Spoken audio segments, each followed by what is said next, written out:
You're scrolling through your feed, seeing people your age posting photos of their new cars and tropical vacations, and a creeping thought enters your mind. How are they actually paying for all of this? It is easy to assume that the average person has their financial life sorted out, that they are steadily paying down a mortgage, building a portfolio, and calmly preparing for a comfortable retirement. Meet Average Earl. He's 71, representing the actual financial endpoint for the typical American. And as you can see, his pockets are completely empty. Understanding the hard numbers behind Earl's situation is more than a curiosity. It is the baseline you need to adjust your own path. Just like checking your weight before starting a diet, you have to know what normal looks like before you can move away from it. Without uncovering the mechanics of how the typical person handles their money, you run the risk of following this same trajectory and ending up exactly where Earl is. This $52,000 block represents the median individual income for a full-time worker, but a massive portion of that is immediately swiped away by federal and state taxes, Social Security, and Medicare. Depending on where you live, your actual take-home pay shrinks to somewhere between $35,000 and $40,000. When we look at a household level, the average family is spending roughly $67,000 a year just to break even. This creates a massive $1,000 budget is dominated by housing. The average household spends $1,885 every single month on rent or mortgages, property taxes, and utilities. That is over $22,000 a year just to keep the doors open. Transportation eats up another $913 a month for car payments, gas, and insurance. Then there is the $691 a month required just to keep the family fed. By the time you've paid for your car and your house, you have already spent 50% of the average income. There is almost no room left for savings, investments, or emergencies. This structure forces the average person to live paycheck to paycheck. To maintain even a basic standard of living, they often look for external ways to bridge the gap between their income and expenses. That bridge is usually credit card debt. The average household carries a balance of over $9,000, a weight that stays looming over them as they try to keep up with their daily costs. Because credit card interest rates often sit at 20% or higher, carrying that $9,000 balance costs the average family $1,800 a year just in interest payments.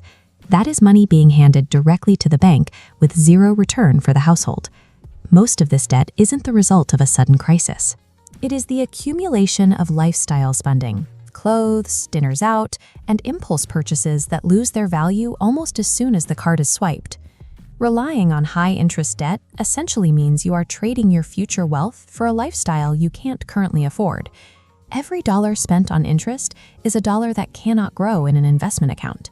After decades in the workforce, the average person has only managed to save 6% of their income. This tiny sliver has to cover every short-term goal, like car repairs or home maintenance, leaving very little for the long term. The result is that people reach age 65 with a median retirement balance of just $88,000.